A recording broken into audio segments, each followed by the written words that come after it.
10, 9, 8, 7, 6, 5, 4, 3, 2, 1.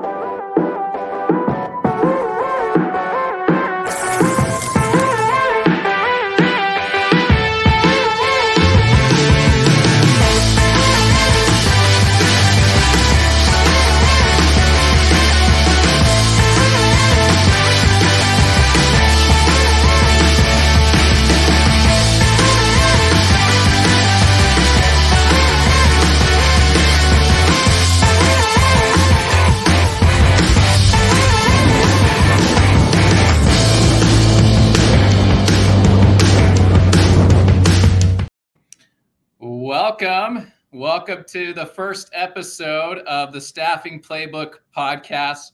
No better way to kick this off with a very polarizing topic and a great leader, Ian McLeod. Welcome to the official first episode of the Staffing Playbook. How are you doing today? Good, man. I appreciate you having me on. I'm excited to talk about all things recruiting and staffing and all of that. So, and especially with this is an interesting topic we're talking about. It's going to be an interesting topic. Yeah. This is really eye-opening. It's been hitting every major news network, even world news, and lots of viral TikToks about, people are just really upset because, there's these what we'll call fake job postings. Right. So you and I, we're going to analyze the data. We're going to uncover some of the trends. I've got over 20 years of experience in hiring. I've hired thousands and thousands of people throughout my career. And I've led a team that have hired tens of thousands of people. I know you've done a lot of hiring in your career.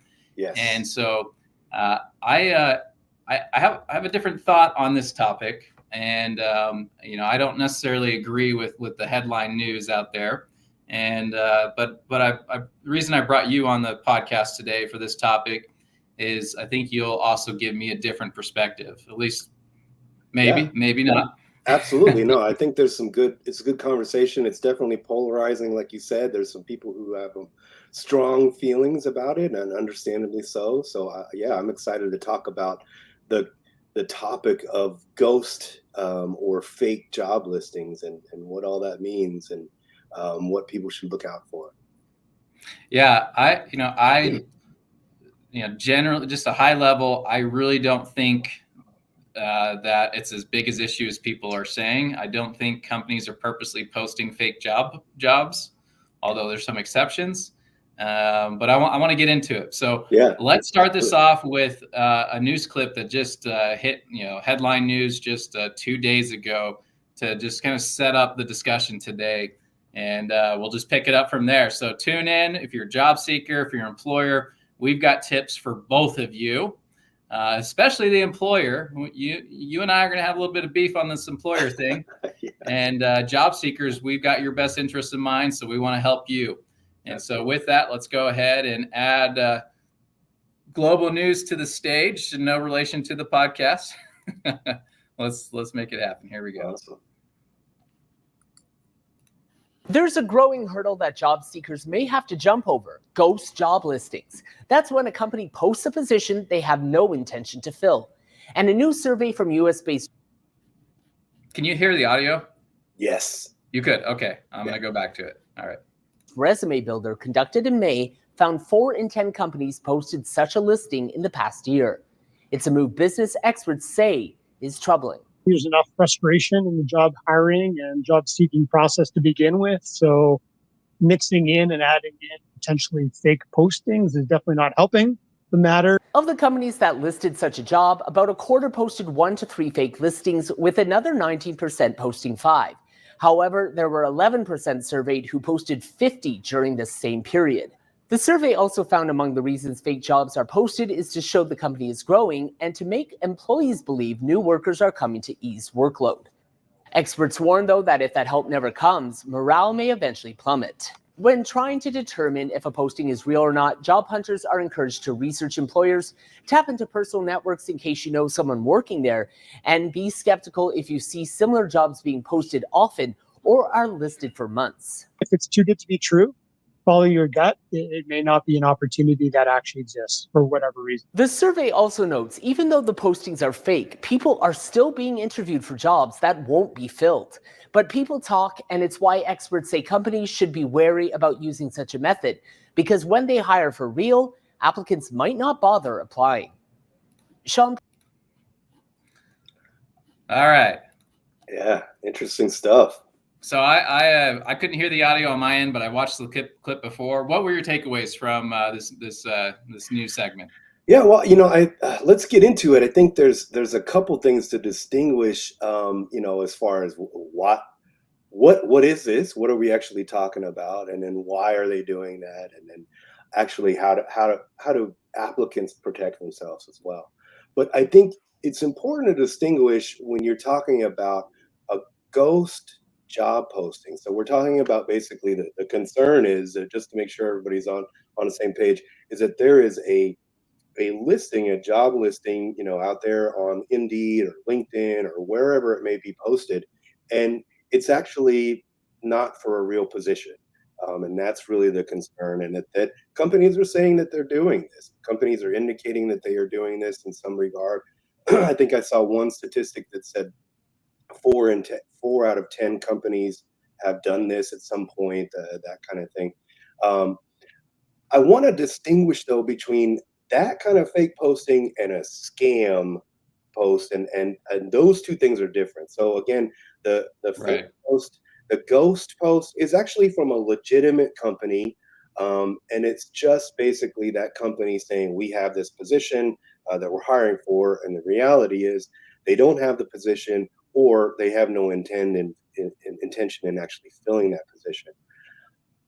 A scam posting, which are those are really things that I think people should really be cautious of and worried about. And that's more a listing where there's some sort of entity, some sort of group, some sort of person trying to take advantage of applicants. That's right. It's a phishing scheme, right? Phishing scheme, some sort of scam, and they're basically trying to get something out of the applicant, usually some information, typically some sort of money, where they're basically asking for accounts, those kind of things, because they're trying to gain access to accounts, to money. They're trying to get you to pay for maybe some equipment up front, those kind of things. It's a huge issue. I see this every day. I admin some very large job boards on these job groups on Facebook, and I despite all the little filters I put in to make sure they don't get approved, they still do every single day.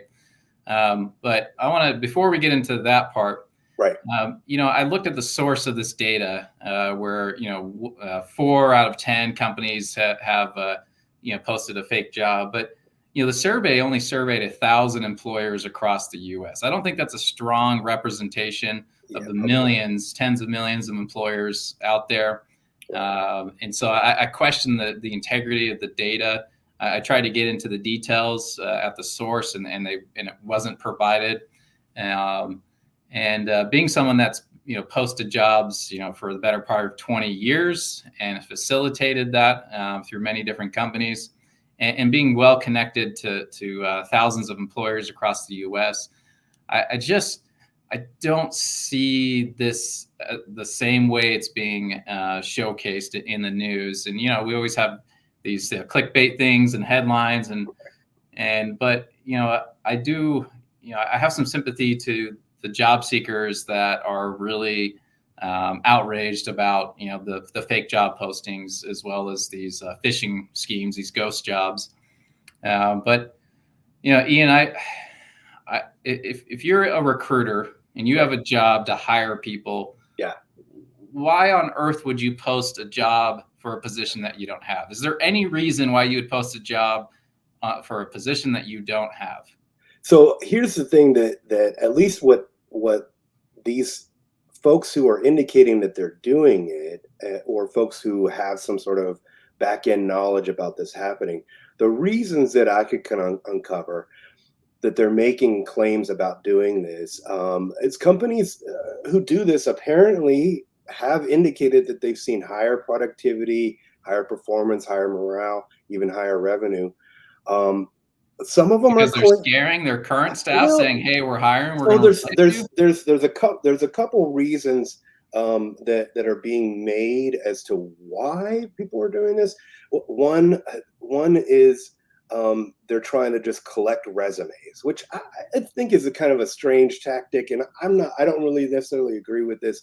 I will say, Stephen, I think to your point you were making, I'm of the opinion that there are probably companies that are doing this, but I don't think it's to the level or scale that people are so overly concerned about. I think it's probably a small percentage of this happening at some point, sometime, and it's one-off positions. I could be wrong. I mean, the reality is we have no way of knowing, but I think to the point you're making is one, recruiters and hiring managers are so busy already trying to get people into those positions. I feel like at least all the recruiters I know of, and even in my own work in doing recruiting and hiring, it's a lot of work. And I can't imagine trying to do this for something that's not even It's real. not free. You can't, Yeah. you're not posting a free ad on Indeed. That costs you money. It's a lot of work, a lot of effort. So the only thing that really kind of stood out and made sense to me that some companies may be doing this is that they're trying to create an illusion that the company is growing or developing or expanding, and they need to hire more staff. They have all these great new positions, and this is to attract more investors, or in some case, it may be a tactic if this company that is, oftentimes a startup or a kind of a smaller company that's growing, is their intention is to sell that to a larger company. I could see your point there, but again, I'm putting my recruiter or HR manager shoes on, and the CEO comes to me or the director of HR and says, "Hey, we want to create a persona out there that we're growing. So we're looking, PE firms are looking at us, et cetera, et cetera. Can you go and post some job ads and spend money on that?" I would be sitting there going, "Come again? Come on!" Like, yeah. What do you mean? It's a weird tactic for sure.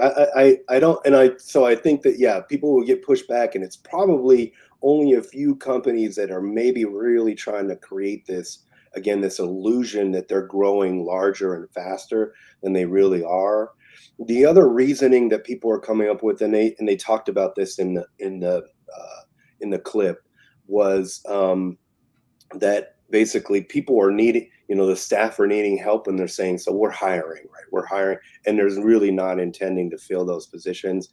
The point the news clip even made is that, at some point you're not going to fill those positions. And so that relief to your current employees is not going to come. And so even if it's in the short term, you might kind of be able to make the employees feel somewhat like the company's doing something to help them and provide that relief. But long term, it's going to have a negative impact. Simply, I see what you mean. So your line leaders, your supervisors are coming to HR and saying, "We need help." Yeah. What they don't know that that HR may know is, look, we understand you need help, but we don't have it in the budget. Right. And so they'll Create just say, "Sure, we'll get on it. We'll post the job," but in reality, they're not doing anything about it because they don't have the budget or the resources. Right, and so that's one of the arguments, apparently, or one of the reasons why that some of this is happening too. Again, that's a short-term fix. It's a little disingenuous, don't you right, think? it's disingenuous, and it's just going to bite them in the butt later. I mean, it's not. I don't think that that's a great practice, and I can't imagine a lot of companies taking that tactic to solve this problem. So there may be, though. I mean, again, unfortunately there are some companies out there that are not as scrupulous, or don't have the moral ethics that they should. The other reason, though, that I think that I've seen as well, and this one kind of makes at least more sense. I think this one would be really rare, though, to see, is that if the position, they're already wanting to hire internally for this position, but there is some sort of, oftentimes there's a federal contracts actually require this, where you need to actually post that position out to the public. Right. And so that that might be the situation where, look, they already know they want to hire this person internally. They basically already have them hired. They just need to put this post out there. Those ones usually, though, if you see those, they're going to be really specific as far as the requirements for the job. To get that job is going to require some really specific knowledge, certifications, experience, that it's going to be rare that anybody would even have that. And so Yeah. it'll be kind of a very unique job. So those were the kind of the reasons why I could find why even a company would do this if they are doing this.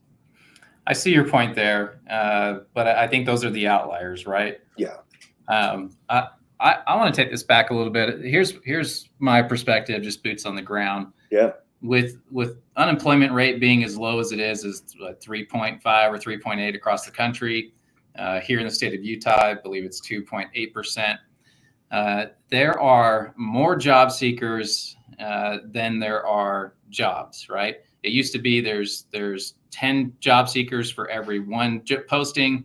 Now it's flipped. I don't know the exact number, but three jobs for one job seeker. Wow. That's not. I'm not saying because of the unemployment, there's limited job seekers. These are people with because of this recession we've been in. People are looking for higher paying jobs than where they're at because cost of living has skyrocketed. People are looking for second, even third jobs. I see this every day coming into our offices, and there's just not enough jobs out there. The demand has decreased.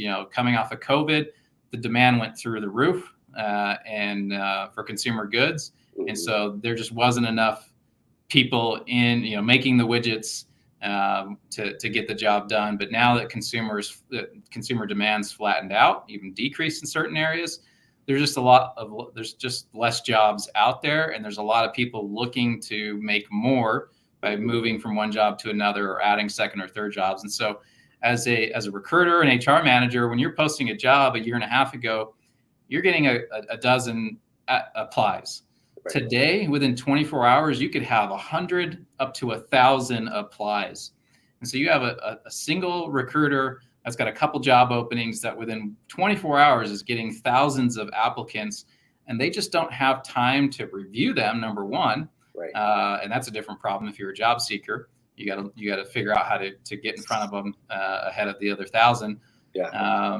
And two, they just normally they may reject your applicant if you weren't a good fit, or maybe they didn't give you a call and talk to you. They just don't have time to do that, and so you're being ignored. And so there's this feeling out there that I've applied. I've read the LinkedIn posts. I've seen the TikToks where this guy has applied to 1,000 jobs in 1 week and didn't get one response. And so he's like, these are all fake jobs, right? And I just from boots on the ground, I don't think it's that simple. It's just there are 1,000 people ahead of you that applied a minute before you did, and it's unfortunate, but you're just not getting noticed. Yeah. And so I think that's probably the largest problem that's happening right now with these job postings is there's just a lot of people applying to them. I agree. Yeah. I mean, if you're basing your feeling of not getting a response, if you've applied for a position, that the reason why you're not getting a response is because they're fake jobs, I don't think that that's a fair assessment. I agree. Probably the majority of those situations are simply, to your point, that the recruiters are overwhelmed. And the reality is that it's become so much easier now to find jobs, to apply for jobs. I mean, it's one click apply, exactly. Every job on the front page. A few buttons that you need to click and push.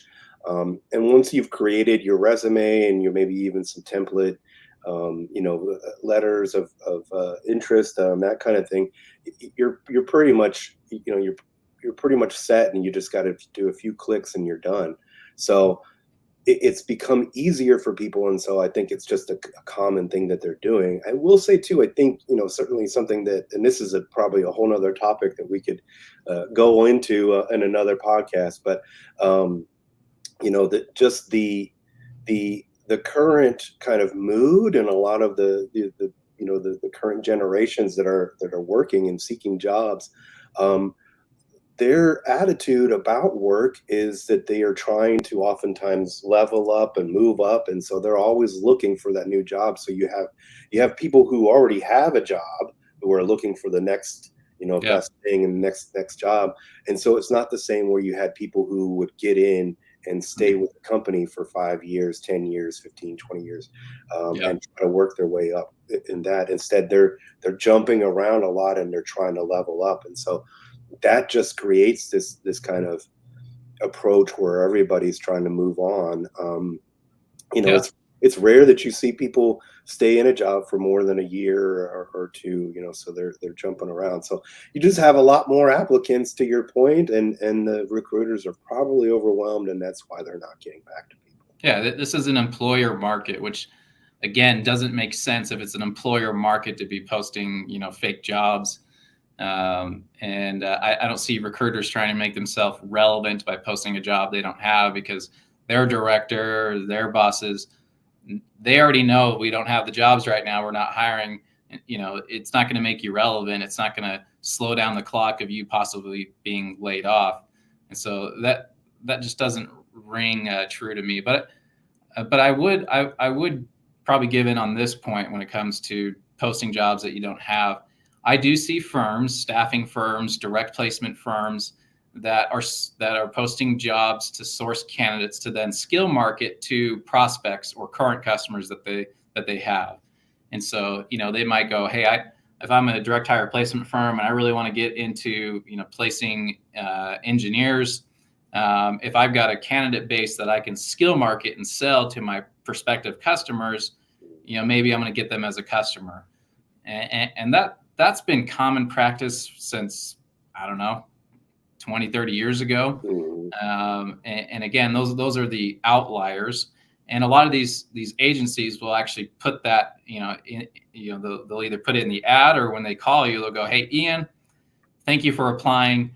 Here's what I'm trying to accomplish. I want to use your resume to get you the job that you're looking for. I'm going to be your headhunter.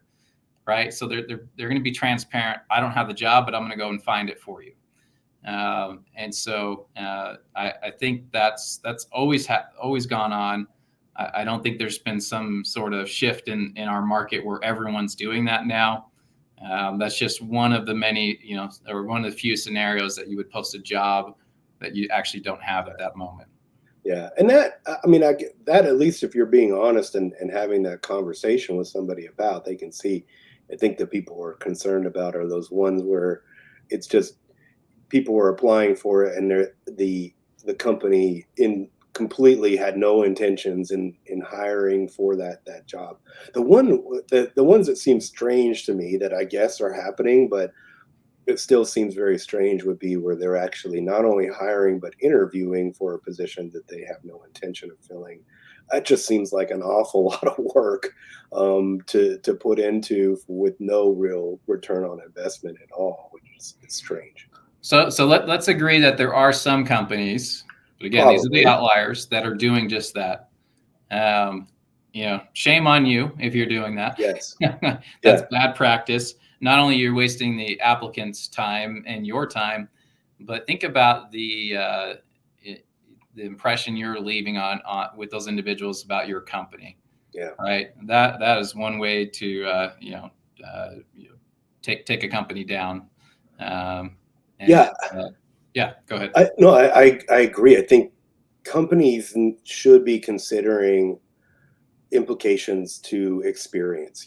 As we continue to expand on, you hear more about customer experience, employee experience, and all the people experience side of thing with a brand for both customers and employees. It's important to think about potential future employees and future customers. And even if they don't work for you, they may work for your competitor.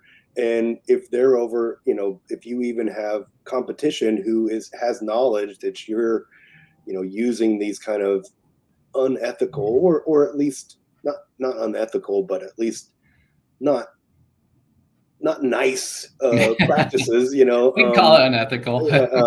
It seems unethical to me, or just very, kind of shady and disingenuous. Disingenuous. Yeah. But if you're doing that kind of thing, and even if they're working for your competitor, now your competitor has this knowledge of you, and so your competitor can potentially use that against you. That when they're getting contracts or they're getting customers, that kind of thing. Do you really want to buy from this, or work with buy these services from this company who, is look at this disingenuous practice that they're doing. So, reputation travels and spreads fast now. That's right. A reputation killer. It really seems to be. So it just seems like a bad practice. I will say one example, and the other thing I wanted to get to before I forget, though, as well, because I think there's the question of, is this legal? And so that's maybe something we can discuss. But there's one example I know of, and I won't share their name, but I've heard of there's a studio here in Texas, in Central Texas area where I'm at, and they were a studio that they hired on a lot of staff. They were actually hiring people and building out all these different departments and all this different. So they were really building their staffing. And they were building up. They had already been in talks with and working on kind of selling to a much larger, bigger studio for a large sum of money. So it was a small, local studio that was selling to a larger studio. And it came out in different ways to the employees. So once that company was then sold to this larger company, they did a bunch of layoffs because they found out that they really didn't need those people. They didn't really have the revenue that they were indicating that they did to support those, and so to support those new departments. So they essentially, from what I understand, had basically kind of filled the ranks of their employees and kind of made themselves look much bigger than they really were. So that kind of practice, unfortunately, again, I think in some of these these startups and that kind of thing, or maybe smaller companies that are trying to showcase themselves or build an illusion that they are growing fast and they're larger than they really are. That might be probably, again, the only kind of company that I've seen. And I've actually know of at least one local kind of example that's done something similar to this. So I think it's out there and something to be aware of and probably protect yourself against. Yeah, that's a good point. I want to share one more point that I think is the second largest reason people are thinking this is bigger than it really is when it comes to these fake job postings. I think number one is it's just supply and demand. Okay. There's just a lot more people applying to that job that's out there. There's fewer jobs. The second is, and this is something that I think job boards need to address, but when I post a job on Indeed or ZipRecruiter, there's literally thousands of sites that will then crawl Indeed and ZipRecruiter and repost those jobs, including Google. Right. And so when I run into this problem every single day, when I close out a job, it can take at least 2 weeks for the other job boards, the thousands that are out there, to recognize that and close it out. Yeah. And they purposely leave it open. In my mind, I don't have proof of this, but it seems practical that this is what they're doing, is that they won't close it down immediately because they want to collect all of those applicants, right? So they have a bigger platform and they've got more job seekers, so they can attract companies to come and advertise on their boards.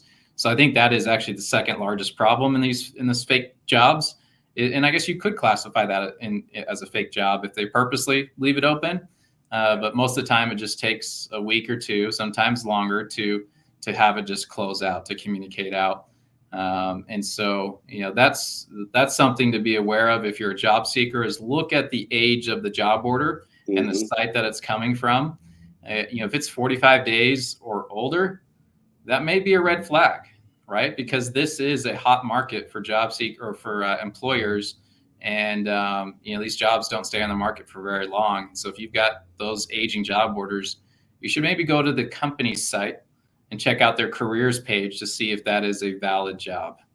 Absolutely. Yeah, that's what I was going to recommend. And that's certainly what I do when looking at a job posting is I'll actually make sure that if I'm applying or looking for a job, even if you find it on, whatever site it may be, just go directly to that company's career page, Yeah.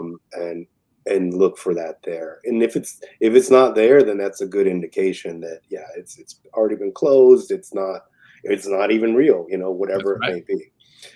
So that's excellent point. Yeah. And I think that's the thing is that regardless, unfortunately, there's no way to really know if this is a fake posting or not, unless again, you can go to the website and to the company website and look to see if it's actually posted there.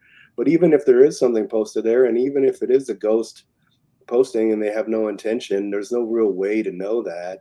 So, the unfortunate thing is you might get your hopes up about a position and you waste your time applying. Right. But I think all job seekers just need to get kind of used to it's competitive. To your point, there's a lot of folks who are applying. Recruiters are inundated, and it's probably more likely that you're not going to hear back on a lot of jobs that you apply for. That's right. And it's a reminder for job seekers, because we're all guilty of this. We go on Indeed and we type in the role that we're looking for, and you can literally do select all and one click apply on all the quick applies, right? One thing that drives me crazy is when I call a candidate that applied to a job I posted and they have no clue who I am, what company I'm from, and they just because they did a quick apply. Yeah. And so they're not prepared. And so if you want to stand out in a market where it's really challenging to set yourself, the top of the applicant pool, to be a candidate that you're going to be considered, doing the quick apply on multiple jobs at a time is probably not a good idea. In fact, when I've coached individuals that help them in their careers, it's, write a list of companies that fit your ideals and your goals, and have the culture that you're looking for. Make a list of those companies that you want to go and work for, and then go to their job boards and apply. Reach out to the HR manager, drop off your resume. The quick apply with 12 jobs on one page is just not a good strategy. And that's probably why you're being ignored, because everyone else is doing that as well. Yeah, I think it's a nice way for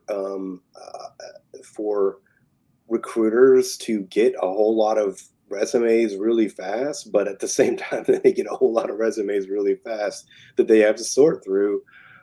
So there's some benefits, and I do appreciate that.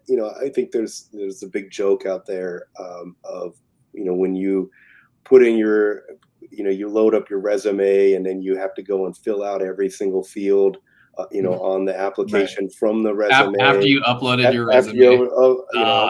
So there's all those things that the easier that employers can make it for someone to apply, the better. I do agree with that completely. Yeah. But at the same time, when they're making it easier, that just means more people are going to apply. So you just need to be. It's quality over quantity. Yeah. And if someone came and hand delivered a resume on top of my 1,000 resumes that I just received in the last 24 hours, that person's going to make an immediate impact, good or bad. You have to make sure you got your elevator pitch and you present yourself well. Right. But that candidate's going to stand out, and it'll give. And trust me, I don't want to go through these 1,000 resumes. So if you walked in my door with your resume and shook my hand and we talked for a few minutes, at that point, I'm like, okay, this is going into the recycling bin. Sorry, tree, for wasting all this paper. Yeah. And I've got a candidate I'm going to talk to. Yeah. And certainly every recruiter I've talked to says, look, they feel for the job seekers, and they know that it's frustrating and it's challenging, and it can be disheartening and all of that. But at the end of the day, their job, that recruiter is working for the company, and their job is to get qualified applicants and candidates into that hiring manager, and for that hiring manager to hire. And that's their focus. Their focus is not on all those people who applied, and of course it's nice, and I think it's great when they do make that effort to keep people apprised of how things are going. I do think, certainly if you take an applicant through multiple rounds of uh, of going through interviews, they should be then following up and that kind of thing too. And so that's where you should be, recruiters should be actually be more responsive. But Yeah. It's something that recruiters are focused on. They're employed by that employer. They're not employed by the job seeker. That's right. Really good point. I want to move into what I think are real fake job postings, and these are these scammers and phishing schemes, which I believe is a much more dangerous issue. Yes. that every job seeker is facing today. I've been victim of one of those jobs before years ago, and I had my identity stolen, and it took years to fight that. And so I definitely understand personally, how detrimental that can be. And I've got a real beef with these scam job postings. And so, when you're out there and you see a job posting that it says, box candy from home for Amazon warehouse. Right. That should be a huge red flag, because Amazon doesn't ship boxes from their warehouse to people's homes to then unbox and rebox. That just doesn't make any sense. Right. To ship out. And then you should be very aware of generic data entry clerk work from home. Mm. How many real jobs have you seen that says daddy, that too, data entry clerk work from home? Like, what real jobs is a data entry clerk work from home? Yeah, I mean those are definitely ones you see quite often too, and you should be suspicious about some of those for sure. Yeah, if you want specifics, work from home, telecommunications, customer support, right? If it's a real job posting, you're going to see about us as a company. Yes. What's in it for you, our benefits. Here's our website. Right. If it's a Google Docs website, which is very common that we see with these scammers, steer far away from those. Yeah. I think any vague description, in general, that's something to be where it's just really kind of unclear what you're going to be doing or what the work is going to be. If it's a high salary, promoting a really high salary, and the requirements to do the work are really low, though, so you have this high salary, low requirement level. Those are red flags. And then the other one is if there's some sort of high urgency to it, where like they're trying to move forward now, they're pushing now. The moment you hit apply or you submit your resume, all of a sudden you're getting calls and or emails or that kind of thing too. Red flags there for sure. I think all of those, and in general, no company should be asking you until you're an actual employee and it's very clear, if somebody's asking you for your bank account information, if they're asking you for any of that kind of stuff, if they're asking you to pay for anything up front, before, those are all, again, big, huge red flags to be aware of. And again, I think what we're talking about, scam fake postings are very different than these other kind of ghost postings that are just a company not intending to actually hire for that position. So those are making that big distinction. Scammers, it's horrible what they're doing to people. So think about it. I've seen these on, so comment below if you've seen these scam postings before, if you've been a victim. I remember clicking on an ad, because I knew it was a scam. I was just checking it out. And part of the application with your contact information, your experience, they're asking for your driver's license number. Oh, yeah. Right? Yeah. If you see someone ask for your driver's license number on a basic application, that is a huge red flag. Now, if it's on a background check, right? vet that company out. Make sure it's a real company that's running the background check. That's super easy to do. Just Google search the name that's attached to the URL. But those are, to your point, asking for, purchasing equipment up front or any materials. That is a huge red flag. Do not be putting your driver's license or social in on an unsecured website. And just, think about the process of an application. You have your entry, your basic information, where it's your resume or your experience, your name, your address. And then you have an interview, right? And then the interview goes well, they'll offer you a pre-employment offer it's conditional based on drug screen, maybe background check, MVR check, whatever it may be. So if a company's asking you for those things on the back end up front, that's your first red flag that you're dealing with a scammer. Right. Absolutely. And there are, in those cases, if you are dealing with a scammer or, confronted with that, I mean, that is where that there are actual agencies, government agencies, that the police are folks that you can actually contact about that, and they have some ability to help, or at least there's offices out there that would try to assist in those matters as best they can, because that is fraudulent and not okay to be scamming people. I do want to say, switching back over, if it's okay, but please. on that same line though, because I think the other question that comes up with the ghost posts, so the fake posts that are basically a legitimate company, just they don't actually have the role. The question does come up: is this legal? Can companies actually do this? And it's not illegal. It's not. I mean, is it the best practice? I think we've kind of agreed that it's probably not the best thing for companies to be doing, in terms of ethics goes. But there's nothing illegal about a company posting a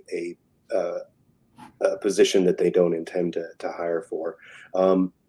There is the Equal Employment Opportunity Commission, and so they're probably the main federal kind of agency that offers protection for job applicants, but that's specifically for handling any discrimination type claims or cases based on race, sex, religion, age, sexual orientation, that kind of thing. You bring up a good point.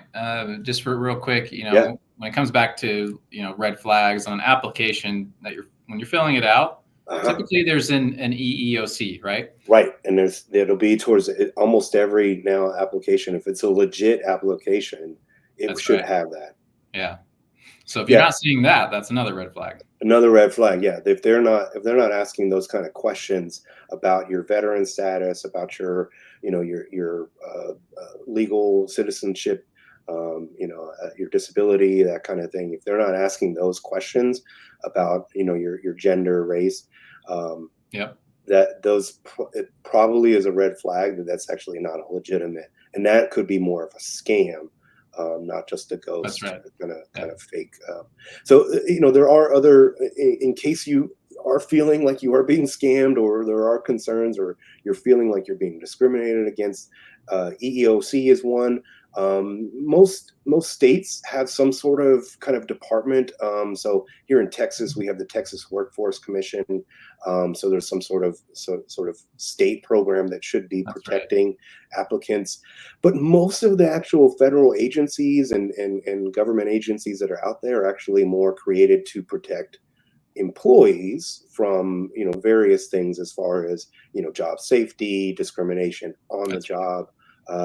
And most of that has to do more with, because there's an actual contract in place, so that it's more about protecting that contract and making sure that is the employer delivering on what they agreed to, and vice versa. Yeah. I will add too, though, that most states are what's referred to as a right to work state. So most states have in place where right to work, meaning that at any point, the employer or the employee has the right to basically terminate the contract. So just as much as the person can quit, the employer also has the right to terminate that employment contract. But that's where a lot of the protection out there or the legality goes to, is more about contracts and discrimination. So I couldn't find anything out there in terms of any actual laws that could be used against an employer for making ghost job postings out there. Yeah, I think we both agree that there's something needs to change in regards to the companies that are purposely posting fake jobs or Yeah. phishing schemes.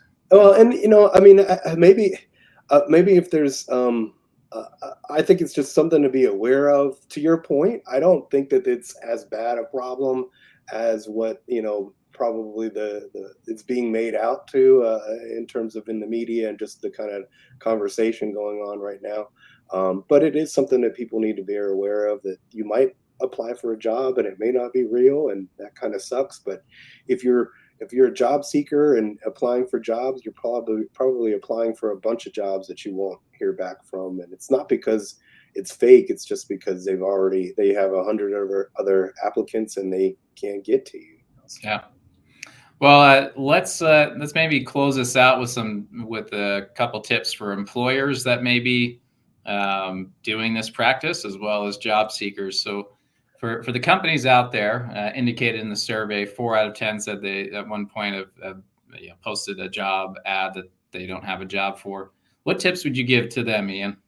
I think in terms of an employer, again, I would just caution them to be very aware or vigilant about the reputation and the brand reputation that they're creating, and whether that be impacting their current employees who are currently working and seeing these job postings and nobody's filling them, and that kind of internal employee experience that they're creating, where their hopes are up that they're going to fill these positions and then they don't.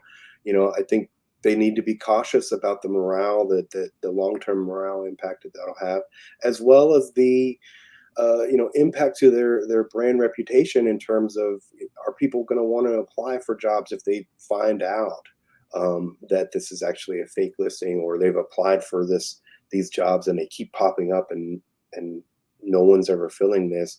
Eventually those great candidates may stop applying. So I would caution an employer to not do this. And I think it's just thinking long term, about the experience that you're creating for not only your current employees, but future employees and future customers. Yeah, that's great tips. With social media, your reputation can be dismantled overnight with a practice like this. So if it's something you're doing intentionally, probably should stop. If you're doing it to gain a candidate base to go and get, like an agency trying to get new customers, just be transparent about it. Yeah. Just be transparent, and I think job seekers will appreciate that. Some will not, because you just waste their time. But if you truly want to be their headhunter and use their resume to go find the best job for them, and in return you're getting a client and getting a commission, okay, we can work together on this. But be transparent about it. Absolutely. For job seekers, and I know we hit a lot of tips, but just to summarize, what are some tips for job seekers to be on the lookout for these job postings? I think the main thing is again, distinguishing between the scam, kind of phishing, fake job listings, and being very vigilant about avoiding those and looking for those red flags that we shared. Again, vague description, high salary, low job requirements, really high urgency, not asking for, it doesn't really look like a normal job posting where they're giving much information. And especially if they start asking for any kind of information right out the gate that would be, your kind of private information that you should be protecting, or especially any bank account, or if they're asking for anything like that. Yeah. Be especially vigilant and cautious of those kind of things.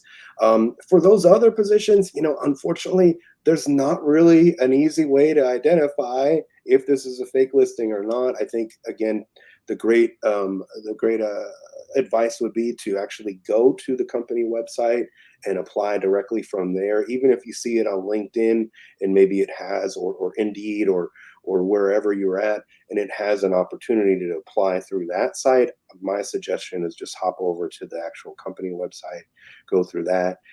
That's probably the best way to make sure that your application is getting in front of the right people.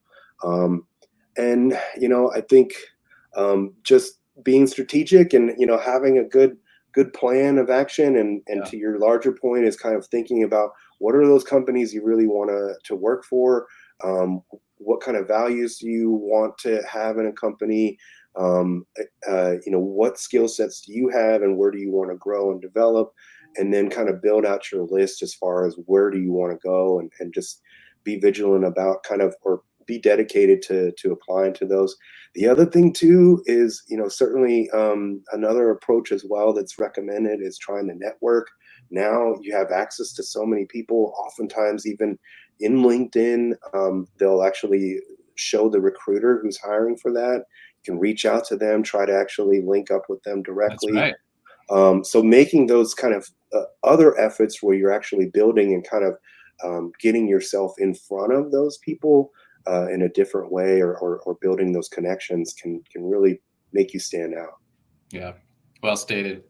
Well, Ian, thank you for the great discussion today. I know we didn't agree on all points, but that's the idea here. Absolutely. We want to have both sides of the conversation. And next week, we are going to do a show on climbing the ladder, the pros and cons.